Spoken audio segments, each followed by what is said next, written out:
Welcome back to the Gospel in 3D. My name is Derek Van Ruler, and I'm here to equip and encourage you to live every day with gospel intentionality. And that is what we've been doing the last few videos as we have approached this concept of discipleship, where by the power of the gospel of Jesus, we seek to help others mature in their relationship with God to the point that they grow in the image of Jesus. Last time we discussed how to disciple a person during an actual meeting. We talked about 3 categories I try to think through in my preparation as I meet with someone. Now today, I want to finish that conversation by looking at the portion in which you dive deeper into the area that a person is wanting to grow. So how do we approach this section of your time together? Well, let's dive in. Typically, when I'm meeting with a person or trying to grow them into maturity, after they have identified an area in which they want to grow and we have identified a resource, I want to simply ask questions to see how they're doing in this area. Whether it be the first time or the 10th time, I want to engage their progress, hoping the overall trajectory will be one that is on the rise in this category, where they are experiencing growth. So let's take prayer, for example. I might ask, how are you doing in the area of prayer? How often are you praying? What do your prayers look like? What are some things you pray for? What barriers do you have in praying? How have you grown in prayer? Depending upon what I have taught, I might ask, are you confessing sin when you pray? Are you praying for your enemies? Are you praying for your own spiritual growth? If so, what are areas that you are praying for? Do you experience deep fellowship with God when you pray?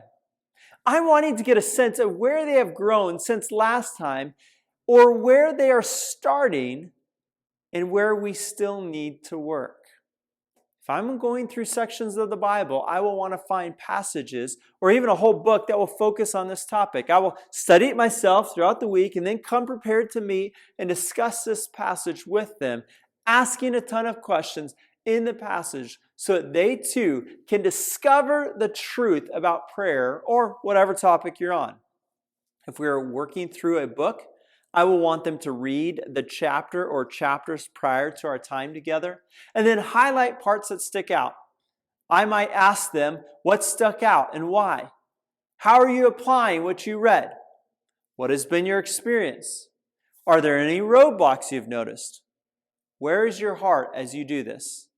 Does it feel like a task rather than a love for God? Why is that? And then I might want to point out areas of the chapter I believe will be incredibly beneficial for them to make note of. Now, during all of this wonderful conversation, I want to make clear to the other person areas in which I have struggled or am currently struggling with this topic. The point isn't about me, but it should not be void of my own weaknesses either. I want to constantly bring them back to the hope of Jesus as the reason why we take these steps. I want them to see and hear about the grace of Jesus in dying for us and rising from the dead and giving us new life. This is the reason why we grow in this particular area. And this is how we grow in this area. We grow by remembering that Jesus is better than anything else in the world. And we grow because we want Jesus more than anything else in the world.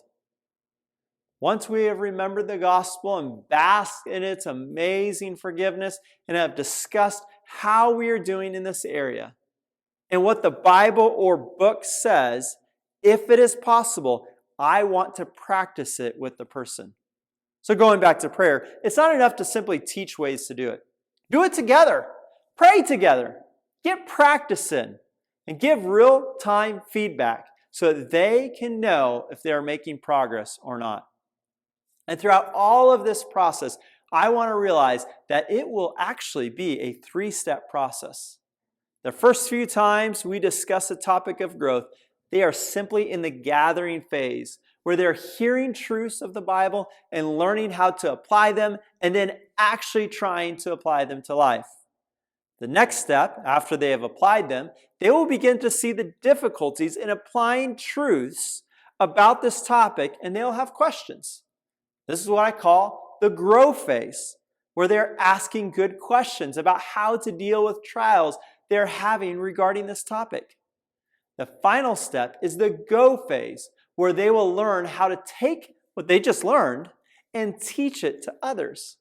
They will know the topic so well, such as prayer. They'll know it so well, they will be living a prayer-filled life, and then know how to teach that to others and go and do so. This is what it will look like for them to be mature in this area of prayer. They're not going to be perfect, and they'll still have more areas to grow in, but they'll be on their way to deeper levels of maturity. And that's our goal. So there you have it. This is how I walk through a topic or maturity portion of a discipleship meeting. I want to challenge you to get after it. Meet with someone and begin to help them to know and love Jesus Christ more. And until next time, God bless.